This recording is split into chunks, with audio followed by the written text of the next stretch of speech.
Magandang araw po sa inyong lahat. Bali ngayon po, tuturuan ko po agad kayo makapag-Ingles maski pa po kayo baguhan pa lamang. Ang gagawin nyo lang po ay meron lang po tayong pagsasamahin na mga salita at makapag-English na po agad tayo sa tamang pamamaraan.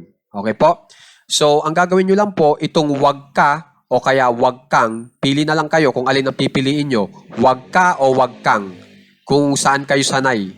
Okay? So, kalimitan yung iba gumagamit ng NG, wag kang.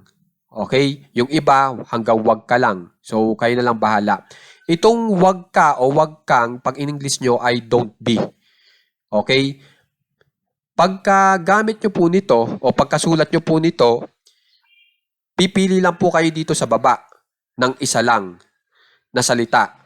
At yung pagkapili nyo, isasama nyo lang po dito sa wag ka.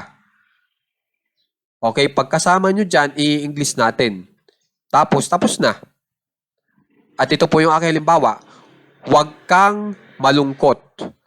Pag i-English natin yan, yung huwag kang, don't be.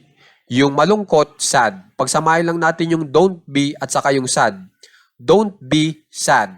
Sa Tagalog, huwag kang malungkot. Nakapag-English na po agad tayo sa tamang pamaraan. Nasabi natin na huwag malungkot yung tao. Okay? Ngayon, meron pa akong dagdag na ideya sa inyo o leksyon sa inyo. Kung gusto nyo magdagdag ng masyadong, pwede rin po na kapag in English ay to. So, ang gagawin nyo lang po ay iuuna nyo lang po itong wag kang, tapos isusunod nyo itong masyadong, saka nyo isusunod yung mga salitang nasa baba. Pero isa lang ang pipiliin nyo. Kunyari po, ito, wag kang masyadong malungkot.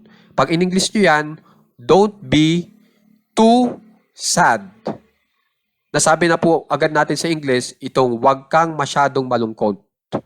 Don't be too sad. Okay? So, isa pang halimbawa, wag kang matigas ang ulo. E di, don't be stubborn. Pag gusto nyo namang sabihin, wag kang masyadong matigas ang ulo. Don't be too stubborn. Okay po? So, ganyan lang po kadali ang leksyon natin at makakapag-English na po agad kayo. Kaya sana po makikitandaan din po itong mga salitang nasa baba.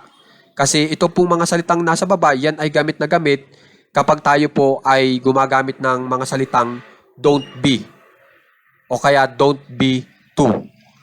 Okay po? So, kayo na lang po bahala kung lalagyan nyo ng to o walang to. Yung sa paggamit nyo ng don't be. Okay? So, isa na lang na halimbawa na laging ginagamit.